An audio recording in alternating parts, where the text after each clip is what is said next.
So ఆ విధంగా వాళ్ళు కష్టపడతారు, దెర్ ఈజ్ నో డౌట్. ఆయన రోజు షెడ్యూల్స్ కూడా చూస్తుంటారు, సోషల్ మీడియాలో వస్తుంటాయి. సో ఈజ్ కంటిన్యూస్గా ఆయన పని చేస్తుంటారు. కానీ ఈ స్టేజ్లో ఆయన కూర్చొని మిగతా వాళ్ళతో పనిచేయాలి, ప్యారల్గా లీడర్షిప్ని డెవలప్ చేయాలి. లీడర్ అన్న ఆయన ఇంకా ఎక్కువ మంది లీడర్స్ని డెవలప్ చేయాలి సమాజంలో, వాళ్ళ పార్టీలో కానీ. నేనే కష్టపడతాను అంటే మనకు కూడా కొన్ని కన్స్ట్రెంట్స్ ఉంటాయి, వయసు పెరుగుతున్న కొద్దీ కన్స్ట్రెంట్స్ ఉంటాయి మన మీద. కాబట్టి ఆయన is a hard worker, there is no doubt. ఆయన ఆ ఏజ్లో ఆయనకున్న ఓపిక, ఆయనకున్న కష్టపడే తీరు చూస్తే యంగ్స్టర్స్ మాలాంటి వాళ్ళకు కూడా మనం ఏంటి ఆ టైం వచ్చేసరికి మనం ఎలా ఉంటుందో అన్న ఒక ఆలోచన కూడా వస్తుంది. సార్ లోకేష్ గారి కోసం మీరు చూసిన లోకేష్ గారు, మీరు విన్న లోకేష్ గారు, ఇప్పుడున్న లోకేష్ గారు, ఆ మెచ్యూరిటీ కానీ పొలిటికల్గా ఆయన స్పీడ్ కానీ కనిపిస్తుందా? ఎప్పుడైనా ఏమవుతుందంటే ప్రజా సమస్యలు తెలుసుకున్నప్పుడు లీడర్లో మెచ్యూరిటీ పెరుగుతుంది. ముఖ్యంగా యువగళం అన్న పాదయాత్ర ఆయన చేశారు. అవును, అప్పుడు ఏంటంటే ప్రజలతో కలిసే అవకాశం ఉంటుంది. అందుకని ఇంతకుముందు రాజులు కూడా వాళ్ళ పిల్లల్ని దేశాటనకు పంపించేవాళ్ళు.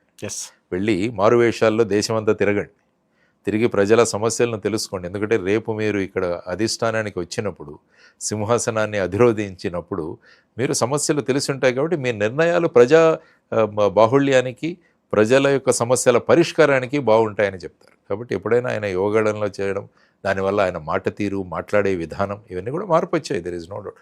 మనం ఎప్పుడు కూడా పొలిటికల్ మెచ్యూరిటీ కోరుకుంటాం. ఇప్పుడు yes, a leader should become a matured leader. So ఆ విధంగా చూసుకుంటూ ఆయన వెళ్తున్నారు. అతి ముఖ్యమైన శాఖలను కూడా నిర్వహిస్తున్నారు ఆయన. ఐటీ శాఖ ఒకటి ప్రధానమైనది, ప్రధాన భూమిక ఆయనే పోషించారు. ఎడ్యుకేషన్, ఇవన్నీ కూడా విద్య మరియు ఐటీ, ఈ రెండు కూడా చాలా గూగుల్ సెంటర్ తీసుకురావడానికి కూడా ఆయన ప్రధాన చేయాలి. Everybody has to work, there is no doubt. So ఆ విధంగా ముందుకు అందుకనే people who are clever and hard working, they should be fit for staff posting అంటే.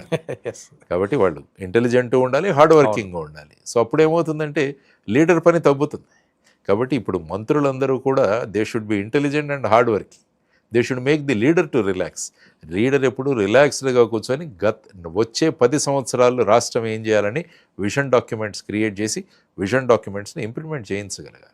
దానికోసం మన స్టాఫ్ మంత్రులంతా ఎవరైతే ఉన్నారో వారందరూ చాలా హార్డ్ వర్కింగ్ ఉండాలి. వాళ్ళు రిలాక్స్ అవ్వకూడదు, లీడర్ని రిలాక్స్ చేయాలి, మీ బాస్ని రిలాక్స్ చేయాలి. ఇప్పుడు నేను ఎస్పీగా కానీ డీజీగా కానీ నేను రోజు బండిలో వేసుకొని నేను తిరుగుతుంటే నేను పాలసీ ఎప్పుడు డిసైడ్ చేస్తాను, మానిటర్ ఎప్పుడు చేస్తాను, ఇవన్నీ కూడా సమస్యలు. So the staff people who are there, వాళ్ళు నిద్రపోకూడదు అసలు. ప్రతి క్షణం ఎక్కడో చోట కనిపించాలి, ప్రజల్లో మమేకం అవ్వాలి, ప్రజా సమస్యలను తీసుకురావాలి, అసెంబ్లీలో డిస్కస్ చేయాలి. అది మీరు అధికారంలో ఉండొచ్చు కానీ మీ గొంతు ప్రజల యొక్క గొంతు కావాలి. సో ఆ విధంగా మీరు చేయాలన్నది కోరుకుందాం. ఆ విధమైన మార్పు రావాలి. మరి సరే, జనసేన ఆవిర్భావం దగ్గర నుంచి 100% సక్సెస్ రేటు. పవన్ కళ్యాణ్ గారు అప్పుడు రాజకీయాలు, ఇప్పుడు ఉప ముఖ్యమంత్రిగా ఉప ముఖ్యమంత్రిగా వారు బాధ్యతలు తీసుకున్నారు. అతి ముఖ్యమైన శాఖలు వారి దగ్గర ఉన్నాయి. నేను ఎప్పుడు కూడా పంచాయతీరాజ్ వ్యవస్థ అన్నది ప్రజాస్వామ్యానికి ఆయువుపట్టు, అభివృద్ధికి కూడా అది ఆయువుపట్టు. కాబట్టి అటువంటి అతి ప్రాముఖ్యమైన శాఖను వారు తీసుకోవడం. సార్, మీరు ఆయన దగ్గర ఉన్నప్పుడు కూడా పంచాయతీ రాజ్ శాఖ కోసం డిస్కషన్ వచ్చిందండి? జనరల్గా డిస్కస్ చేసుకునేవాడు. పంచాయతీలు అన్నవి చాలా ప్రధానమైన అంశాలు. అంటే మా ఇంటరాక్షన్ చాలా తక్కువ, కానీ అగైన్ రూరల్ వ్యవస్థ అన్నది చాలా ముఖ్యమైనది అనేది ఈవెన్ ప్రచారంలో కూడా వారు మాట్లాడిన అంశాలు ఉన్నాయి. తర్వాత పర్యావరణం, ఇది కూడా చాలా ముఖ్యం. పర్యావరణం మనం దాన్ని సక్రమంగా చూసుకోకుంటే ఏమవుతుందని మనం ప్రతిరోజు చూస్తాం. బ్రీతే కదా సార్, అది అంతే కదా, బ్రీత్ ఆగినట్టే. పర్యావరణం కాపాడుకోకపోతే మన శ్వాసలో కూడా ఈ పర్యావరణం ఉంటుంది, మనం చేసే ప్రతి పని కూడా పర్యావరణానికి సంబంధించి. కాబట్టి ఇటువంటి అతి ముఖ్యమైన శాఖలు వారి దగ్గర ఉన్నాయి. సో ఆ దిశగా వారు తర్వాత వచ్చేసి అటవీ శాఖ, ఇది కూడా చాలా ముఖ్యం. ఎందుకంటే ఏ రాష్ట్రంలో అయితే అరణ్యాలు బాగుంటాయో, ఫారెస్ట్లు బాగుంటాయో, ఆ రాష్ట్రంలో బయోడైవర్సిటీ అన్నది ఉంటుంది, ఫ్లోరా ఫౌనా అన్నది డెవలప్ అవుతుంది. కాబట్టి ఇటువంటి ముఖ్యమైన 3 శాఖలు వారి దగ్గర ఉన్నాయి. తర్వాత వచ్చేసి I think pollution control board, అది కూడా ఉన్నది ఆయన దగ్గర. సో ఇలాంటి ప్రాముఖ్యమైన శాఖల్లో వారు ముందుకు తీసుకువెళ్తున్నారు. ముఖ్యంగా అంటే ఈ గ్రామ సభలు అన్నవి చాలా ప్రాధాన్యత ఉంటుంది. సో ఐ థింక్ రికార్డ్ స్థాయిలో ఆయన ఒకే రోజు 13,000 గ్రామ సభలను ఏర్పాటు చేసి I think world book of రికార్డ్స్లో కూడా వారు. మీకు ఏమనిపించింది సార్ ఆ రోజు పవన్ కళ్యాణ్? ఎందుకంటే నేను ఎప్పుడు కూడా గ్రామాలతో ముడిపడి ఉంటాను. ఎందుకంటే నాకు మొదటి నుంచి ఈ రూరల్ డెవలప్మెంట్ గురించే నేను నా ఉద్యోగాన్ని వదిలేసి వచ్చాను. ఎందుకంటే నాకు సంబంధించిన ఆ పోస్ట్ నాకు ఇస్తే నేను దేశంలో ఉన్న రూరల్ డెవలప్మెంట్ చేయగలనన్న భావనతో నాకు పోలీస్ యూనిఫామ్ అడ్డం వస్తుందని చెప్పి యూనిఫామ్ వదిలేశాను. కాబట్టి ఇప్పుడు కూడా రూరల్ డెవలప్మెంట్ అనేది చాలా ప్రాధాన్యం. ఈవెన్ చైనా డెవలప్మెంట్ చూసినా కూడా రూరల్ డెవలప్మెంట్ చాలా ప్రాధాన్యతతో వచ్చారు వాళ్ళు. సో ఆ విధమైన శాఖలు వారి దగ్గర ఉన్నాయి. సో వారు ముందుకు తీసుకెళ్తున్నారు. అనేక విషయాలు వారు కూడా డిస్కస్ చేస్తున్నట్టు చూస్తాం మనం. కొన్ని శాఖలు వారికి సంబంధించినది కాకపోయినా కూడా వారు ఆ శాఖల గురించి ఉద్దేశించి మాట్లాడాలి.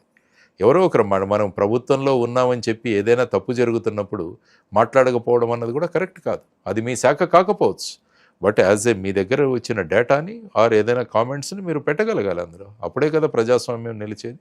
సో ఆ విధంగా వారు ముందుకు తీసుకువెళుతున్నారు. ఇంకా రెట్టించిన ఉత్సాహంతో వారు పనిచేసి రాష్ట్రాన్ని ఇంకా అభివృద్ధి చేయాలని అందరూ కోరుకుంటున్నాం డెఫినెట్గా. సో పవన్ కళ్యాణ్ గారు రాటుతో వెళ్తున్నారా రాజకీయంగా? రాజకీయంగా అంటే ఏంటంటే మనము రాజకీయాలని ఒక విధంగా చూడడం మొదలుపెట్టాం. అంటే రాజకీయాలను ఆ విధంగా తయారు చేసేసాం. ప్రజా సమస్య పరిష్కారమే నిజమైన రాజకీయం. అంటే ఎత్తులు పై ఎత్తులే రాజకీయాలని అనుకుంటున్నాం మనం. ఎత్తులు పై ఎత్తులు రాజకీయాలు కాదు ఎప్పుడు కూడా. ప్రజా సమస్య పరిష్కారమే నిజమైన రాజకీయం. ఆ రాజకీయంలో ఆయన రాటు తేరుతున్నారని నేను అనుకుంటాను ఖచ్చితంగా. సార్ జనసేన పెరుగుతుందా సార్? ప్రాంతీయ పార్టీ జనసేన ఆవిర్భావ సభలు కూడా జరిగాయి, అందులో వారు మాట్లాడారు. తర్వాత వచ్చేసి ఐ థింక్ కమిటీలు కూడా వారు ఏర్పాటు చేస్తున్నారని నేను విన్నాను. తర్వాత వారు త్వరలో వెళ్ళి మాట్లాడతారని కూడా చెప్పారు. సేనతో సేనాని అన్న ఒక కార్యక్రమం ఎక్కడ నేను చూశాను. ఆ దీంట్లో ప్రతి జిల్లాలోనూ వెళ్ళి వారు మాట్లాడతారు, మనోభావాలు తెలుసుకుంటారు. ఎందుకంటే అంతర్గతంగా పార్టీ నిర్మాణం కూడా చాలా ముఖ్యమైన అంశం.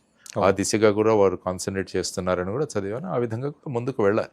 కూటమిలో ఉండొచ్చు కానీ ఒక పార్టీగా దాన్ని బలోపేతం చేయడం కూడా పార్టీ నాయకుడి యొక్క ముఖ్యమైన కర్తవ్యం. కాబట్టి ఆ దిశగా వారు వెళుతున్నారని చెప్పి కూడా తెలుసుకోవడం జరిగింది.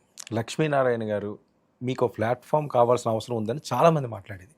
సార్ మీరు ఉద్యోగం వదులుకుండా వచ్చారు, సరే మీరు ప్రతి దాని మీద స్పందిస్తారు, ఏదో చేయాలని తపంతో ఉన్నారు. కానీ మీకంటూ ఒక ప్లాట్ఫామ్ అయితే ఖచ్చితంగా కావాలి, అధికారం కావాలి, ఒక పవర్ కావాలి, ఒక పవర్ సెంటర్ అవ్వాలి మీరు అని చెప్పి చాలామంది ఆకాంక్షిస్తుంటారు. 29లో ఏ అడుగులు వేయిపోతున్నారు చాలా వినిపిస్తున్నాయి ఈ మధ్యకాలంలో. సాధారణంగా ఎన్నికల తర్వాత మేము అనుకున్నది ఏంటంటే, మేము జై భారత్ నేషనల్ పార్టీ అని పెట్టాం. 1.5 సంవత్సరాలు ప్రభుత్వం యొక్క పాలన చూద్దాం. ఎందుకంటే కొత్తగా వచ్చిన వారు కానీ కూటమి ఏ ప్రభుత్వం అయినా కూడా ఒక సమయం కావాలి వారు రాష్ట్రాన్ని ఒక గాడిలోకి తీసుకురావడానికి కానీ వాళ్ళ. సో డిసెంబర్ వరకు మేము అనుకున్నాం. ఆ తర్వాత ఇష్యూస్ గురించి మాట్లాడుతున్నాం. ఈ మధ్యలో ఒక ప్లాట్ఫామ్ దిశగా మాట్లాడలేదు ఇంతవరకు, కానీ ప్రజా ఇష్యూస్ని మీడియా ద్వారా మాట్లాడుతాం. కాబట్టి 1.5 years తర్వాత మళ్ళీ పార్టీ పరంగా అన్నీ సమీక్షించి ఫైనల్గా పార్టీ ప్లాట్ఫామ్ నుంచి ఏ విధంగా ముందుకు తీసుకెళ్ళాలి. పార్టీల నుంచి మీకు పిలుపులు వస్తున్నాయని చెప్పి ఎక్కువగా వినిపిస్తుంది. అది మీడియాలో వినిపిస్తుంటారు అంతే, అది పెద్ద ఇప్పుడు ఏం లేదు, ఆలోచన లేదు. ఎందుకంటే ఎలక్షన్స్ అన్నవి జరుగుతున్నప్పుడే ఈ పార్టీలు ఎప్పుడు కూడా ఎలక్షన్స్ గురించి ఆలోచిస్తుంటాయి. కాబట్టి ఎలక్షన్స్ నియర్ బైలో ఏమీ లేవు ఎక్సెప్ట్ లోకల్ బాడీ ఎలక్షన్స్. అందులో పార్టీ బేస్డ్ కాకుండా ఇండివిజువల్ బేస్ మీద జరుగుతాయి, ముఖ్యంగా గ్రామ. సో విశాఖే లక్ష్మీనారాయణ గారు అంటే ఏంటంటే ఇప్పుడు ఒక పార్టీ బేస్గా మాట్లాడుతున్నాం కాబట్టి మొత్తం రాష్ట్రం అన్నది 2 రాష్ట్రాలు అన్నది ఒక పరిస్థితి. మీ ఆకాంక్ష అయితే అదే కదా ఎక్కువగా, ఎందుకంటే అక్కడ ప్రజలు ఆదరించారు, వాళ్ళు ఆదరించారు, వాళ్ళు ఆ విధంగా ఓట్లు వేశారు. కాబట్టి వాళ్ళ ఆకాంక్షలను కూడా నెరవేర్చాల్సిన బాధ్యత కూడా మా మీద ఉంది. కాబట్టి ఈ ప్లాట్ఫామ్ మీరు ఏదైతే మాట్లాడుతున్నారో ఆ ప్లాట్ఫామ్ గురించి